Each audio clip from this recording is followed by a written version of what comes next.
안녕. 나는 독후감 쓰는 찍찍이 야옹이야.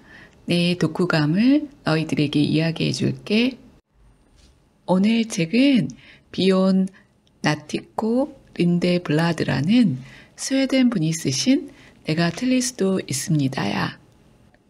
이 책은 본인의 삶에 대해서 쓴 책이라 작가의 생애와 이 책을 읽으며 내가 공감하는 구절에 대해서 소개해 주려고 해.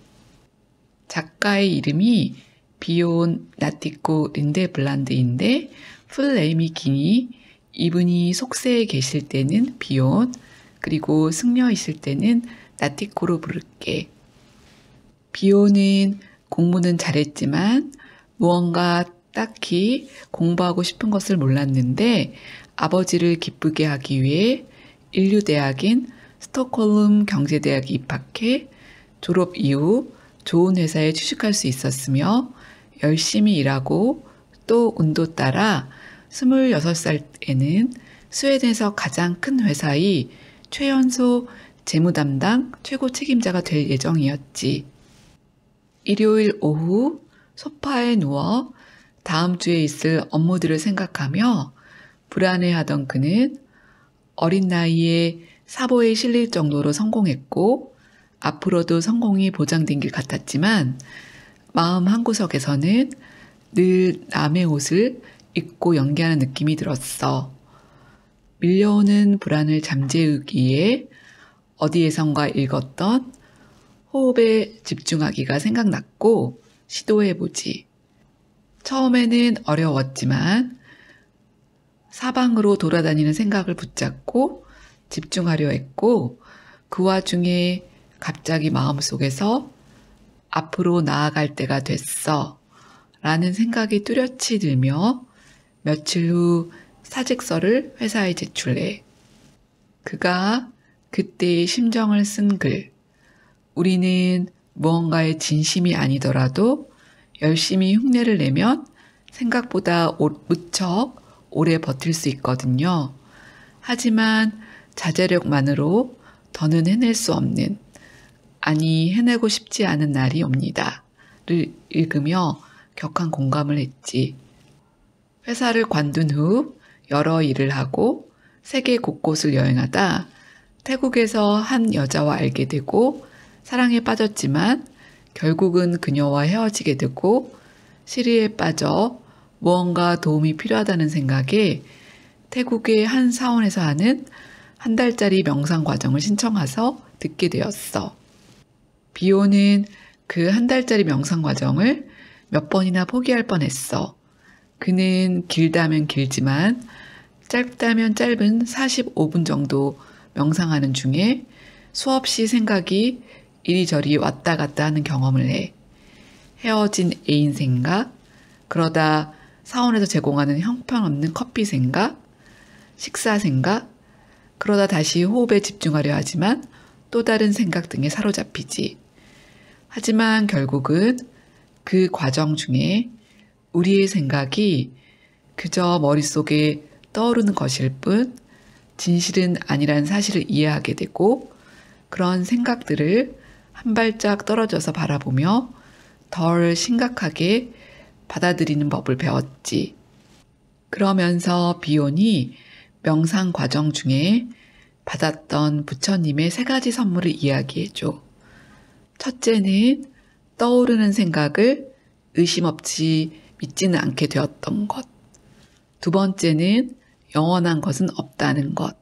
심지어는 힘든 시절조차도.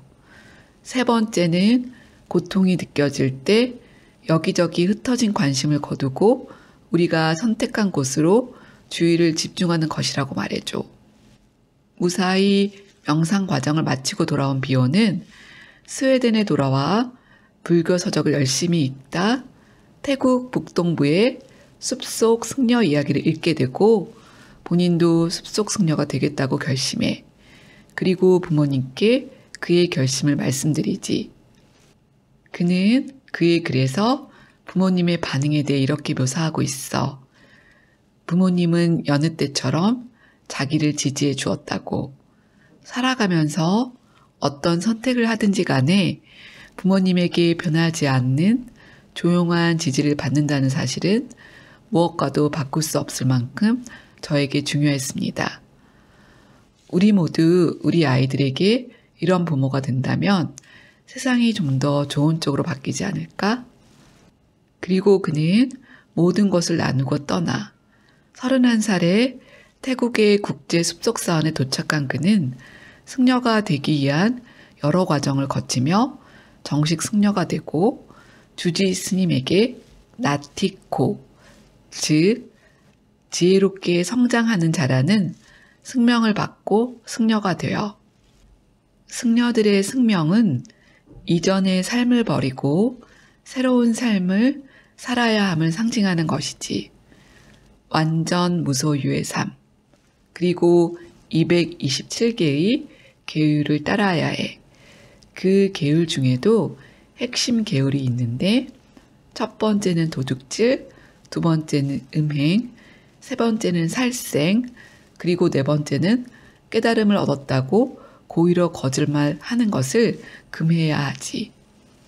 그리고 모든 227개의 계명을 외우고 지켜야 하는데 2주에 한 번씩 모든 승려가 모여 자신의 짝이 된 승려에게 자기 죄를 고백하고 특히 위에 말한 4가지 계명을 어겼을 때에는 전체에게 이것을 이야기했다고 해. 그 시간을 통해 다른 사람의 잘못을 바라보고 그 안에 자기의 연약한 모습을 발견하는 시간이었으며 그것을 통해 더욱 서로가 결속할 수 있었다고 했어. 나티코는 승려가 되면서 정말 많은 것을 포기했고 힘든 순간도 있었지만 한 번도 후회한 적은 없었다고 해. 그리고 이건 내 삶이 아니야 라고 끊임없이 속삭이는 목소리가 사라졌지.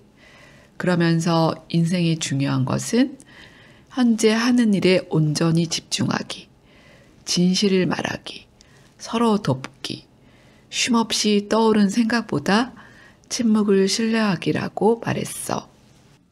태국의 숲속사원은 아잔차라는 승려분이 설립하시고 누군가 인근 토지를 기부해 세계 최초로 국제 숲속사원이 되었지. 그분이 어느 날 숲의 나무를 베는데 쓰는 굵직한 칼을 보여주며 이 칼을 아무거나 베게 되면 결국 날이 무뎌져 제 역할을 못하게 되지만 나무를 자를 때만 사용하면 이 칼은 제 역할을 오래오래 하게 된다며 이처럼 우리의 정신도 온전하고 바르게 유지되려면 때론 쉬게 놔둬야 한다는 말씀을 해주셨대.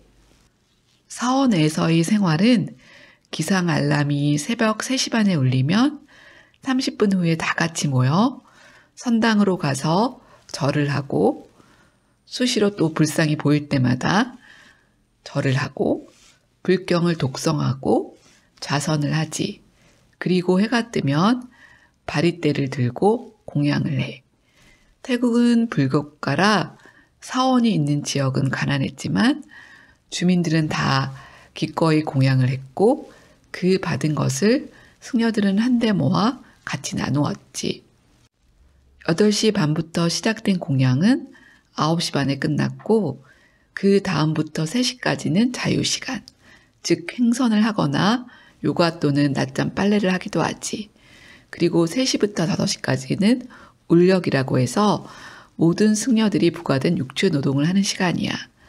사원에 수리할 부분을 고치고 여러 가지 일들을 하는 거지. 나티코는 여러 개국의 언어를 할 수 있었기 때문에 손님을 맞이하고 돌보는 일을 했어. 그리고 오후 5시에는 차와 커피를 마실 수 있는 휴식 시간. 6시 30분부터 9시 정도까지는 명상. 그리고 9시 정도에 자리를 정리하고 잠자리에 들었다고 해. 나티코는 사원 생활을 시작하면서 애초에 승려가 되고자 했던 이유 중 하나를 포기해야 한다는 점을 금방 깨달았는데 그것은 바로 혼자 있게 되리라는 생각이었지. 사원 생활은 주말도 없이 24시간을 사람들과 어울려야 하는 공동체에 합류한 것이라는 것을 얼마 지나지 않아 분명히 깨달을 수 있었고, 실컷 좋건 한 달에 한 번씩 방이나 오두막을 바꿔 사용해야 했으며 누가 룸메이트가 될지 선택할 수도 없었어. 이것은 수행의 부분이 아니라 그 핵심이었다고 이야기해.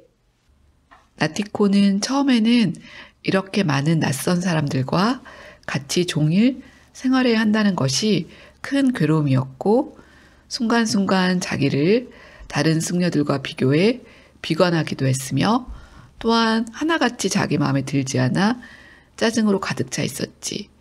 그러나 시간이 흐르면서 그 모든 반감이 누구보다 자신에게 고통을 주고 있음을 깨닫고, 사람들을 자기 기준으로 판단하지 않고 있는 그대로를 바라보는 법을 배웠어. 그러면서 주지 스님이 우리 모두는 해변에 쓸려온 자갈과 같다네. 처음엔 거칠고 들쭉날쭉하지만 삶의 파도가 쉼없이 밀려오며 다른 자갈들에 밀쳐지고 비벼지다 보면 날카로운 모서리가 서서히 그러나 확실히 닳게 되어 결국 둥글고 매끄러워지지. 그러면 빛을 반사해 반짝이게 되는 거야. 나티코도 이런 수련의 과정을 통해 사람들을 있는 그대로 받아들이고 열린 마음으로 대할 수 있게 되었어. 우리를 누군가가 있는 그대로 받아들이고 사랑해 주는 걸 알 때 우리가 얼마나 더 열린 사람이 될 수 있을지 상상해 보라고 해. 정말 이런 사람이 단 한 사람이라도 있다면 우리는 보다 세상을 따뜻하게 바라볼 수 있을 것 같아. 여기까지가 1부고 2부에서는 누군가와 맞설 때 또는 갈등이 있을 때 쓸 수 있는 매직 주문을 이야기하면서 시작할게. 날씨가 아침 저녁으로 서늘하고 낮에도 이제는 바람이 살짝 찬기를 머금고 있어. 이런 시기에 건강 특히 조심하고 옷 따스하게 입어. 그럼 다음 주에 만나. 빠빠이.